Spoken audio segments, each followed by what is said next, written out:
Hello, everyone. It's time for Live with CCO. We're on episode 49, and what a fabulous topic we're going to discuss today. We're going to talk about actually looking for medical coding courses. What do we need to do when we start thinking about coding as a career? This might be something that is on the forefront of your career choices right now. It is actually a very hot career, and it has been for over a decade, and actually longer than that. But in the last 5 years, opportunities for coders has increased, and it's going to continue to increase. The things that we're going to look at is we're going to look at the cost of the education and the certifications that you need to get. We're going to kind of boil everything down, and in plain talk and verbiage that you understand, having being a novice and just getting into this. Is this an opportunity for me? Is this something that I want to do? We're going to lay some facts out there for you. Also know that you can come back and ask us questions at any time. We have a fabulous club, CCO club, and we have a forum, and we're there to ask for you to ask questions. But hopefully, today we'll be able to get through some of those questions that you have in the back of your mind, and also possibly let you know about questions that you haven't even thought to ask about. The fact is that we love the area and the arena of medical coding. It's a fascinating career. It's never boring. It's always changing and evolving, and you're respected in the medical industry because there's a huge need for what we do as medical coders. Therefore, I want to make sure that if you choose this career or you're just thinking about this career, you go in with your eyes wide open. Let's talk about some statistics and some facts. Now, I looked this up just recently. So, again, there's a link at the end in the resources for you to go look yourself and get updates. So these statistics could change if you're watching this in a recording later, but it's not going to change that much. First of all, back in 2021, when this was actually a statistic that was brought up, and again, the link is at the end of the slide deck, there were over 92,000, almost 93,000 medical coders employed in the United States. What you might not realize is there are a lot of coders overseas. India is a very prominent provider of outsourced coding. That's a pain point and a bit of contention for some people, but that that fact alone tells you that the need for coders is high. And I don't think we'll ever get to the point where there isn't a huge need for this industry. Almost 80% of medical coders are women. Now, I think that is really starting to change more and more. Just if you go to the conferences and you go to local chapters, and have been privileged enough to be able to travel in the past decade and meet with local chapters all over the United States. I've gotten to go to different organizations, conferences, and meet people at all levels in the industry, and there's more and more men every year, which is, again, is very exciting to know that it is a female dominated sport, as one particular lawyer says at a conference every year, it seems like. But it is an area where we're seeing more men join us, females, in the medical arena. The average age is 45. Now, you may think that's unusual. We get a lot of questions at CCO when people are inquiring about, is this a good career path for me? The question that is often asked is, am I too old? Is this something, maybe your second career, and you're thinking, I don't know if I want to study and invest my time, my money into another career at this age in my life. How much longer will I be working? Well, some interesting points to tell you is that yes, the average age is 45 for your peers. I would like to see more and more younger people right at the beginning of their life in their careers get involved in this arena, in this aspect of the medical field. But it so far it hasn't happened. Now, that being said, this is a sedentary type job. And the advantage of that is if you have physical limitations, it's not going to be a problem in this career. Maybe your knees don't work as good as they used to, or you have back issues and you can't be on your feet all day. This is an ideal career. You can use your credentials through this career as long as you can sit in a seat, and there is opportunity for growth. I know several coders that are in their late 70s, and I know a couple of them that are in their 80s and are actually going strong and enjoying what they do. Maybe you don't want to work that long in your life, but there's other opportunities of becoming consultants as well when you get all of that knowledge under your belt. The most common ethnicity is white, 66.4, followed by the Hispanic and Latino, 13.5, and Black or African American, 9.3%. I don't know that I pay attention to those statistics that much, but the conferences that I've gone to for multiple organizations, there is a lot of diversity there. Predominantly, most people are, again, I would say 30s and above, but not very many people do I see in their 20s, which is unfortunate. But again, male, female, and every ethnicity that is out there, I see a lot of diversity in the conferences, which is a really good indication of who your peers are. Majority of coders live actually in New York, or Houston, Texas. You might have been surprised about that, but New York is not, as you know, a very big state, and Texas is. Now, I'm not surprised about Houston being a significantly large area of coders. Having lived a lot of years in Texas, I can tell you that they have a vibrant uh, peer groups. They have a lot of local chapters for multiple credentialing organizations, and they're very active across the board as being support for other people in the or in the medical field. When you ask somebody where they're from, they usually, I see a lot of people from Texas and New York and actually Tennessee. Risk adjustment is an area that Tennessee is huge. Medical coders are most in demand in Phoenix, Arizona. Now, Jesus and I were just talking before we went on live, and we were both shocked about this. Now, most of these statistics that we're talking about today, I'm kind of aware of because, I've been in this area. I've been in the medical field for um, over 3 decades, and have been very conscious of this career path. But Phoenix, Arizona, I have to say, was a little bit of a shock.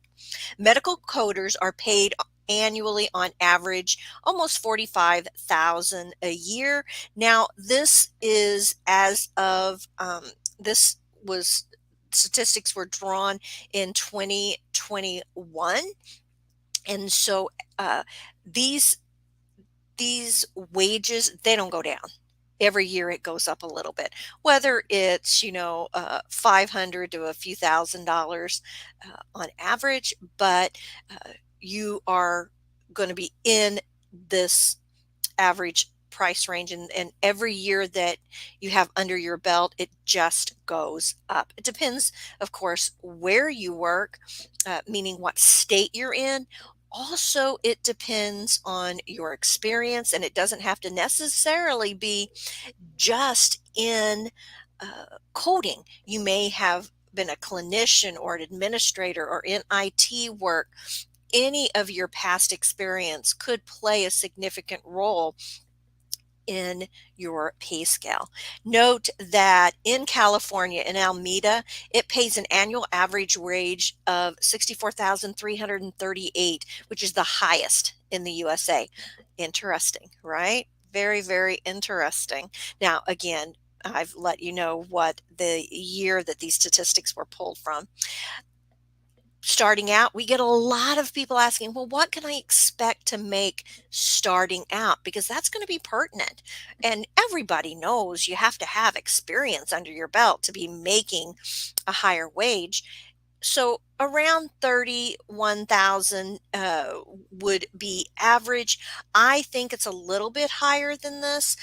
In the past, you might start anywhere depending on if you worked for a facility, a clinic system, or say you specialized in risk adjustment or whatever with a major main credential. I think it's a little closer to 35, but again, with us having the ability to work remote more so now than any time before, that means that the national average bumps up, right? That's a good thing for our career. In 2021, women earned 98% of what men earned. Interesting.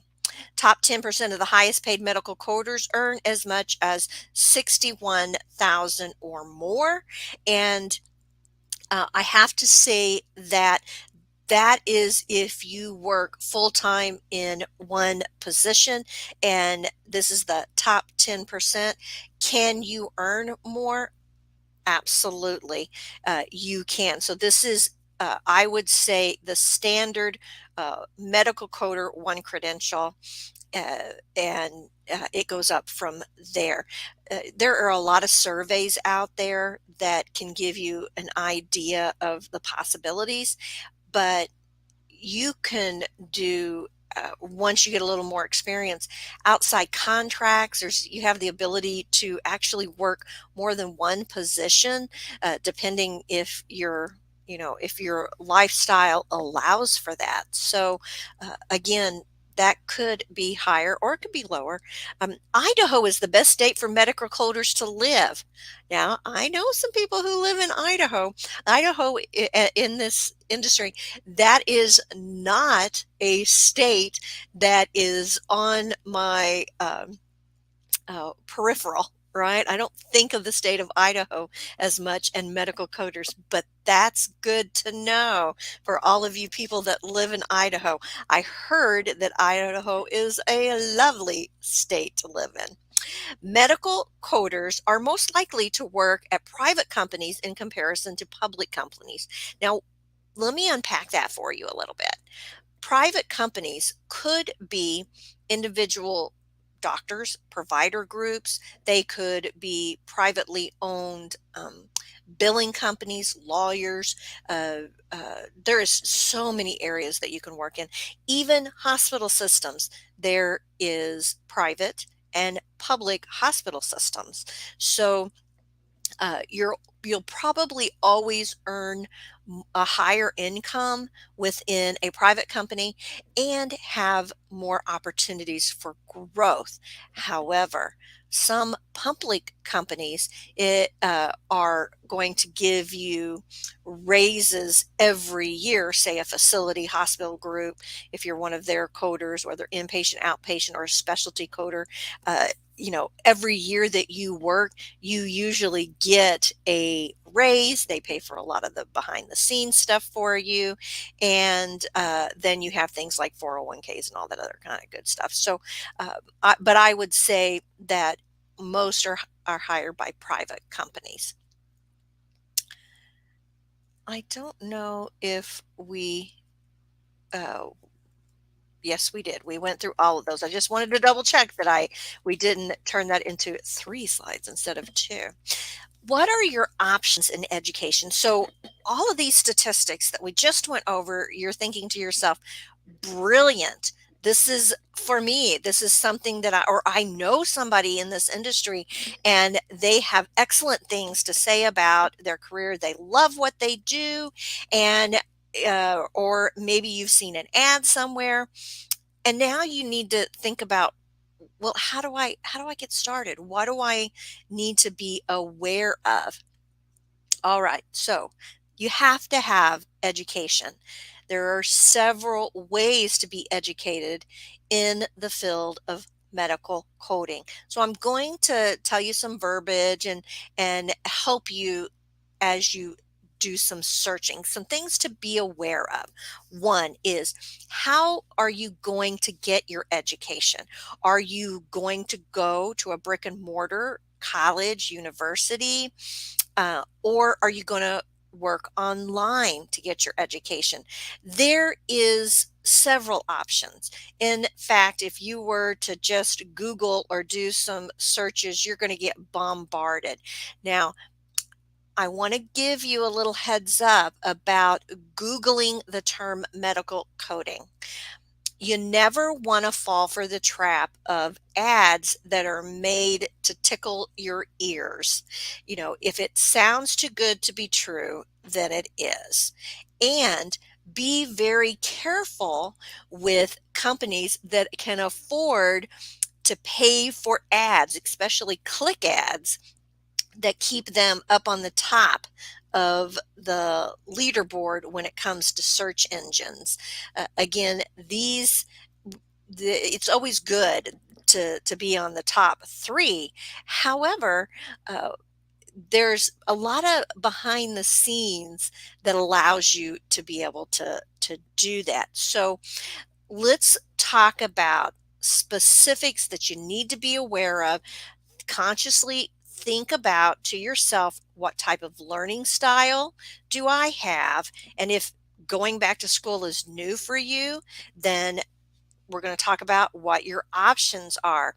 I would even keep a notebook and jot down your thought processes as you go along so that you can come back and reference it, so that you don't fall into the trap of getting into or paying for education that's not going to be beneficial to you. The first thing we said was a brick and mortar. Again, you do have to have education to be certified. And that can come from having a degree or a non-degree. We'll talk about that.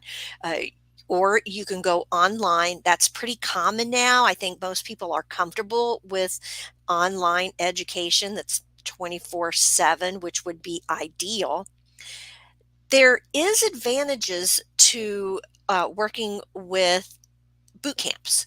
Now, let me explain what a boot camp is, because it's a verbiage that is used a lot of times, but the thought process behind a boot camp is that you already have a little bit of experience. This would not be ideal for somebody that has one career path. It's not even in the medical field, let's say, and they say, you know what, I'm going to spend a weekend or I'm going to spend the next couple weeks and I'm going to take this boot camp and I'll get certified and I'll get a job. That's not going to probably happen. Now, if you're a clinician, you already work for an organization or a facility, and they want you to get certified, and you're already involved in coding, then yes, that could be ideal for you.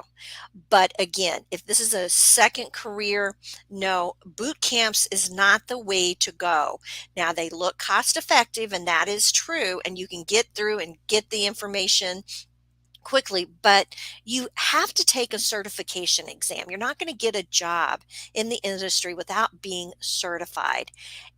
And you're going to pay a lot of money and invest to get certified. Just the certification exam itself is a investment in your pocketbook. So boot camps I would avoid unless again you have been working in the industry and you think it's time to finally get certified. Now there is some hybrid type where you can go brick and mortar and then you can go also online. Uh, be very careful in knowing that how much time do you have to physically be someplace. Make sure that it's going to work out with your schedule. And again, there's pros and cons to hybrid. It I think it boils down to what your learning style is, right? Do you need to be face to face with uh, other students and with your instructor? Uh, Hybrid, yeah, I don't know. I'm trying to think of the best words to say this. You could fall into the trap of being a little lazy in hybrid formats because you think you'll be able to get something done and then you have to go in and physically be there and you don't have time and stuff. But again, your learning style makes a difference. The credentials, I kind of mentioned this earlier. You're not going to get a job as a medical coder without being credentialed. That being said, you don't have to have a degree to be a medical coder, but you do have to be certified. And without that certification, you won't get a job. Exam prep, that is huge because that is how you pass the certification. Now, the wrong verbiage to use for these medical coding certifications is taking a board exam. We have heard that if you're going to become a lawyer or you're going to become a nurse or even a doctor, you they use the term board exam because that's done by state, but the certification exam is national. So it's not called a board exam, but it's very similar to board exams in almost every other way. One being the expense, two being the time that's involved. You're going to invest at least a minimum of 5 hours out of your day to set for that exam itself, and sometimes more. So having a good exam prep in addition to your education is a must. Not all of us are good test takers, and you could run rings around everybody else that you know or you went to school with in coding, but if you're not a good test taker, that or you get very anxious and nervous and you don't have good testing skills, you're going to fall flat on your face. There is an art and techniques to uh, taking these exams. Well, just think back to high school. Do you remember taking those preps for the what was it, the CTC exam? I can't even remember what the ACT, and I have a son that's prepping for that now, so they prep you before you even go. It's important that you're prepared. The other thing you need to think about to consider when you're looking at your education is how long is this going to take? How much time do I have to invest in a day, in a week, to education? Because I'm a caregiver, or I have a full time job, or maybe I have two jobs, And that being said, how long is an average course? Now, if you are going to get a degree, it's going to be longer, and if you're going to go with a non-degree program, or probably any of your online courses will be much faster, or companies like CCO that teach online full time and they're there 24/7 to help you. Uh, Average, you're going to look at least a minimum of 4 months, and longer if you're going to go with a degree or a non-degree program. The cost, let's break down some of the costs that actually, I'm going to talk about those more. I'll kind of dive into that, but know that cost, it's not just the course that you're paying for. There's a lot of other things that the exam, the books, for example. So there's costs and fees involved for the rest of your career. There's a cost that's involved. And when you're looking at where to get your education, it's important that you look at the return of investment. So if you want to go ahead and get a degree, and I am all for everybody getting a degree, I think degrees are fabulous, especially if you want to get into an administrative role. In fact, I think that we don't have enough people in administrative roles that have their certification. So to do that, then you want to look at a degree program. Maybe go through a HEMA and get a bachelor's degree in healthcare administration. Just because you do that doesn't mean that you will come out certified as a coder or understand the code sets. So, return on investment. Do I want to spend $40,000 to get a degree to work in administration, or to be making 30 to 60,000 a year? Or do I want to take an online course like we offer at CCO, where I can get done in 4 months and have peer support ongoing again? So we'll break that out a little bit more. What are you going to look for in a course? Now, again, I mentioned, there's some really pretty ads out there, and they pay a lot of money to develop those ads to attract your attention. And that's a good thing, but you gotta kind of take the rosy glasses off and say, what am I going to get for my investment? Now that we've talked about things to look for, and you have said, okay, this is a career I think that I'm, again, very interested in. How am I going to get that certification? Are you going to go with a degree or a non degree program? Now, CCO is a non degree program. We don't give you college credits. There are some that you can get college credits for and not get a degree. And then there's others that you get an associate's degree. And usually it is in healthcare administration. Those are going to be the ones that will teach you the code sets, and you'll come out with the usually looking certification through a HEMA or getting the RHIA, which is in a bachelor's degree in healthcare administration, which is not a coding credential. You are aware of but that's completely different. And we'll talk about that in a second. References. Now, if you can meet with somebody and talk with somebody, and they say, hey, this is where I went, here's the pros and cons of what worked for me, that's ideal, right? And I would encourage you to look at all of these places are going to have websites. Go to the website, look at the references, or if they're even given references on the website. uh, be very cautious with them. Look for dates. Is the reference 10 years old? Uh, is there even a date on there? Are they the same reference that's been there for months or years? So you want fresh references, and being able to connect with somebody that's actually taken the courses. Again, that would reference that you can say this particular person used this course, and therefore they are telling me that it worked great for them. Your instructors. Now, you to be an instructor for the major credentialing organizations, you have to maintain your credential. But some organizations, credentialing organizations, have their instructors go on and get specific education and certifications to be an instructor. For example, I have the CPC, which is through the AAPC, and then I went ahead after I think it was 5 years. Then you were able to get the CPCI, which I think they've tweaked that name a little bit. So I'm certified that to be an instructor for the credential.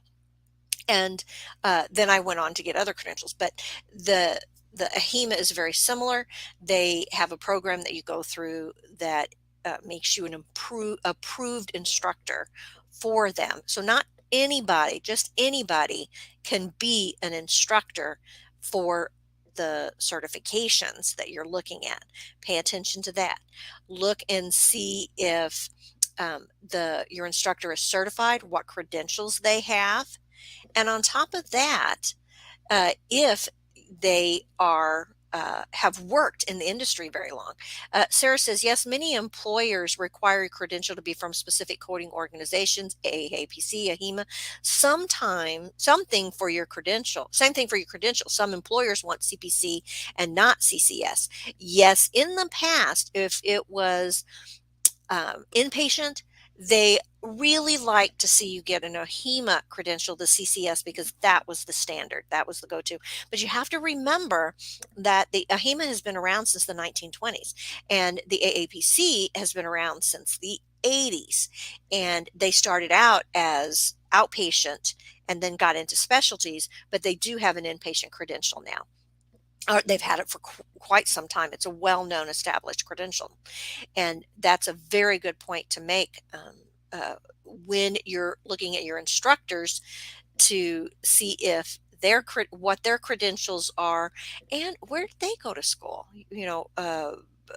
Again, that could be beneficial. What their experiences are.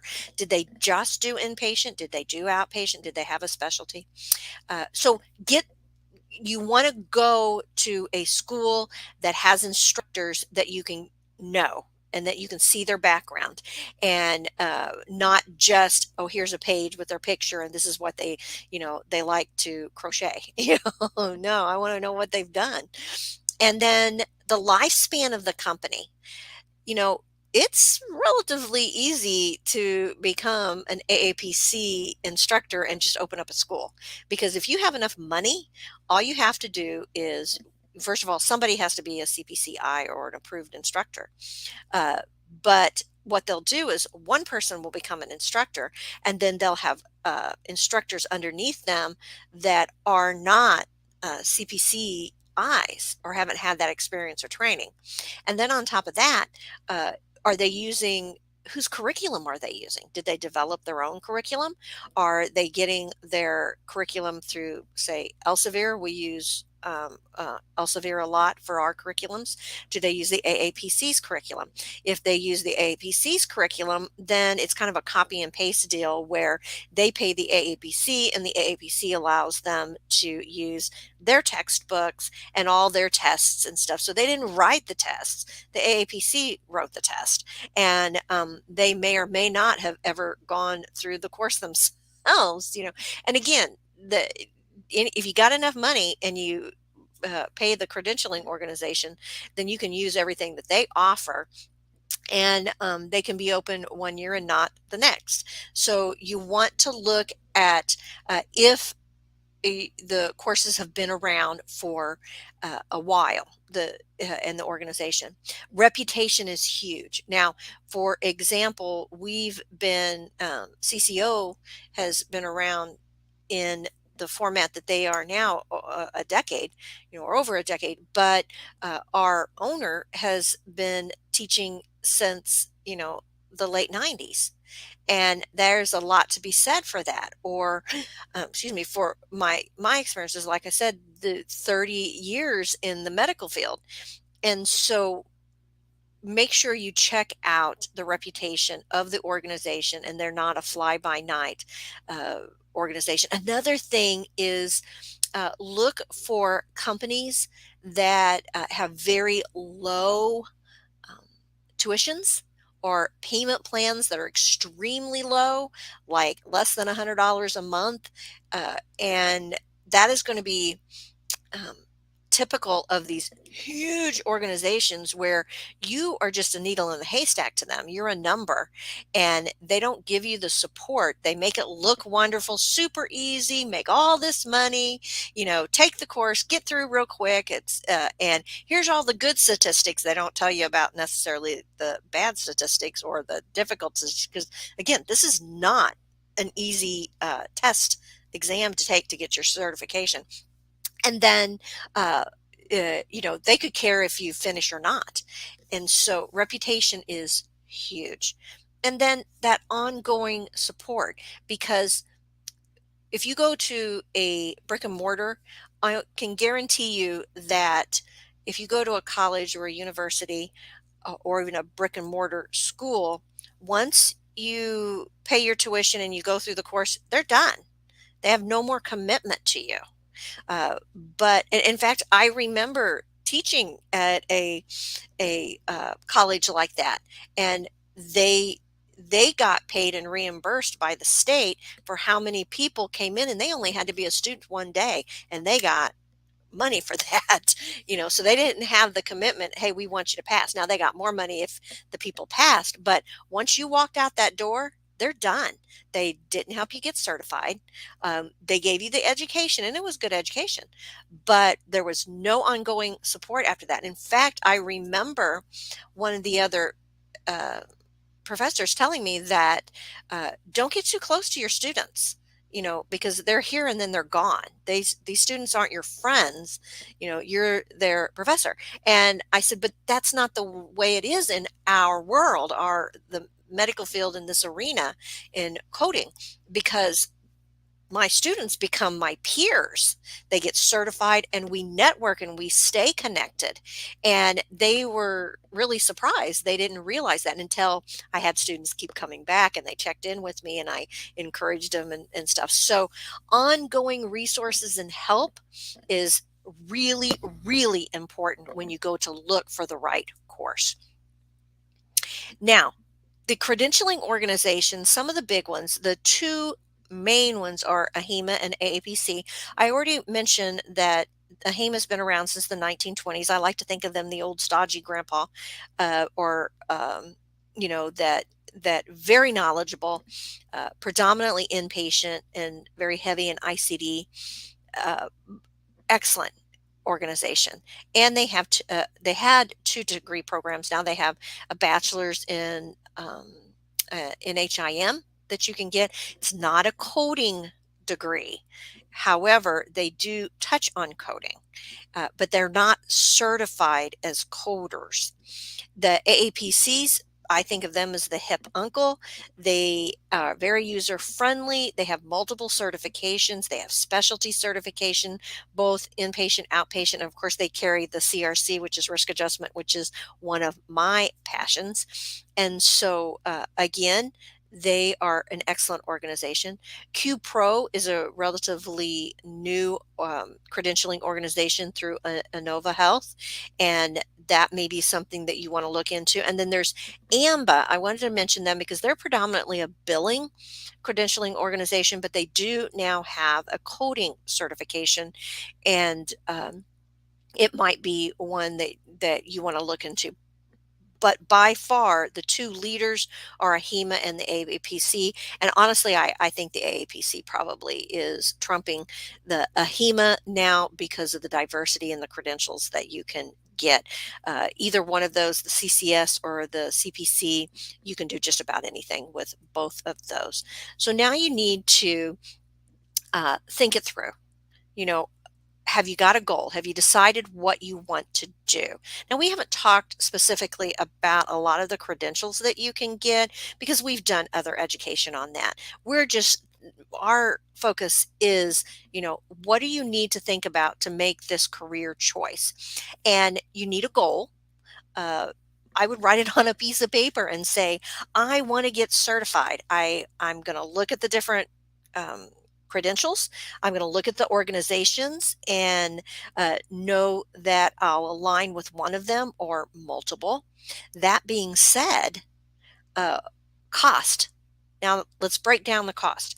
You're going to have to pay for your education. Some times you have payment plans, sometimes you don't. Avoid anybody that has a very expensive month or a very low month to month payment plan. That is probably not ideal. Okay. Uh, it takes a lot of work to run a platform and do education. And luckily for CCO, we've been around, like I said, for over a decade now, and we're a well oiled machine. We're a really good team that work together, and we may make this look effortless, but it's not. And therefore, there's expense attributed to that. So if something is really, really cheap, You're going to get what you paid for. Okay. Uh, Also, once you get your education, you have to pay for the exam itself. And we're talking $400 to $500 for the exam itself. Do you, when you go to look at the place where you're going to get your education, are they paying for your books or are you paying for your books? Now, there's a difference between books and manuals. We did a video on that. You might want to look that up. So you have to, you're tested on manuals, and these manuals are a little over $100 a piece, and you need at least three of them for your standard credential. Um, so that's an investment. So now you've got your school, you've got to pay for the exam, you got to pay for the books and the manuals, and then you got to pay for your textbooks. Now, sometimes your textbooks are online and sometimes they're not. Sometimes they're provided, sometimes they're not. But you really need to, you have to have the manuals and the textbooks for the year that you're in. That's extremely important. And there's a expense attributed to that. After you get certified, guess what? You have to pay for a membership. Now, you got to pay for a membership anyway to whichever credentialing organization you're in. So whether you say you're a HEMA, then you're going to pay for them to be a member. And same thing with AAPC. Some people want to get dual credentials through both organizations, so you pay a membership into both, right? Um, that's why you may pick one or the other. I think that's why AAPC tends to be appealing. They have multiple credentials, and you don't have to pay for another organization with those. Then you got to pay for continuing education units. So this is standard. Any type of licensure, credential, once you get that, guess what? You got to maintain it. And so that's CEUs, and that's an investment every year that's attributed to that. So your cost of what books do I have to get? What continuing education do I need to maintain? Now, some employers will pay for some of that, and others won't. And then how much time do I have to invest in this? I mentioned before that our program on average is about 4 months, and that's being pretty dedicated and working full time. You can do that. But not everybody has the ability to get through that fast. That's why we give more time and we have extensions and things. But the key is this is not something you're going to go through quickly. You're not going to get through it in 4 weeks. You're going to get through it in at least 4 months. And how much time do you have to invest, and how much time to whoever you choose to go to school with have time to invest with you, right? Are they open 24/7? Do they have a way to contact the instructors, or are you on a waiting queue? Do you are is there a forum that you can use? Again, that's extremely important. That leads you into support. I mentioned already that once you become credentialed, whether you're working or not yet, then you're automatically a peer. You're going to the local chapter meetings, you're networking, and you're getting further education. I talk to my peers a lot. Well, every day I am asking questions to peers and sending them messages that I came across this. I'm not sure about that. Or they're asking me, and you get to know who is detailed and in a specific area. I think of Stacy Buck, who is a CERC. She's got the interventional radiology credential, and she teaches that. And so if I have a question regarding interventional radiology, I know I'm going to go to her. And I've got people that are in billing that have that eye to look back on. And so having going to a school or taking courses with people who are networked and can outreach and connect with people is ideal, and know that you'll be constantly doing that. And so you want to have support from where you go to school.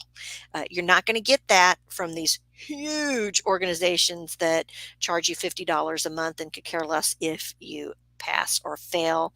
um, so again, that's why Harvard and Yale Ivy League school cost so much, because there's a name underneath them and they're known. And once you become a graduate of those institutions, you have weight with your peers. And the same thing happens with us, just in a little different format. Now that you have decided that you are going to make this a career path for yourself. You've looked at the investment, the time, you've looked at the educational opportunities and where you want to get your education and your certification. You've decided what certification you want to get. Then you need to set your goals and jump in and do it. That's why I would say keep a notebook with you, write down the pros and the cons and what you want your goal to be. If you want to start right away and you say, okay, she said 4 months, I'm going to give myself six, and I'm going to take this month, I'm going to go 6 months. If I get done faster, that's great. I'm going to start looking for mentors and peers in my area. I'm going to ask around and network with who you're going to get your education from, find out if they can give me some leads on, because I'm particularly interested in risk adjustment, like me. Then you reach out to me and you say, hey, I heard that's a hot industry. What should I do? And I'll help you make those goals and give you some tips on people to network with. Go into LinkedIn. You need to talk to these particular people, and then network. Never stop networking. You're going to network as a pre-student. You're going to network as a student. You're going to network with people before you take your exam. As soon as you pass, you're going to network with people. Hooray, you passed. And then you're going to stay in contact with these people and work on getting time under your belt and experience, and then navigate your path to see if there is an area that you want to specialize in. This is a fascinating career, guys. It is so much fun. And that, I'm not just saying that because, I like what I do for a living. There are opportunities that you cannot possibly imagine. If you have an IT background, there's some great ways that you can implement being a certified coder. On top of that, administrative roles, clinicians. Just had a recruiter come through that wanted BSNs that were coders for a particular job for the government. Again, there's so many cool things. So I would encourage you to do your homework, check in with us, feel free, ask us questions, let us know how we can alleviate fears for you, or lay it out straight. And if you set your goal too lofty, we'll tell you, you know what? Make a short term and a long term goal, or these are the practical aspects of this career path that you need to be aware of. And if you're prepared, you're not going in blind, right? We want you to succeed, and we want you to be passionate about medical coding like we are, and become friends and peers with us. If you have any questions and you want to know more, go ahead and check in with cco.us. I tried really hard not to push CCO as the only educational opportunity out there as to get your education. However, I am biased and I think we are the best that you can find. But still, do your homework. Don't forget, if it looks too good to be true, it probably is. Make sure they're established. Make sure that you see comments about them as you start to network. Ask real people if they've heard of CCO or another, whoever you're looking at to get your education. That all being said, I really want you to succeed. So if you pass, whether you got your education through us or not, especially if you're part of our CCO club, we want to know about it. Send us a note. Let us know if you used any of our tools, like our Blitz, or even watched our videos that we put out on LinkedIn, Facebook, YouTube. Again, let us know. And spread the good news that this is a fabulous career to get into. If you are on our CCO club, hey, you will get this video, you will get a transcript and the slide deck and these resources of where I got some information. Sarah says, you should be biased, Alicia. No other company has the community support as CCO does. Thank you for everything. Thank you, Sarah. I appreciate those kind words. Like I said, we have been together for a decade, and we are a well-oiled machine. We're all passionate and really excited about what we do. That hasn't been diminished in the decade that we've been working together. It is a lot of hard work, But you know what?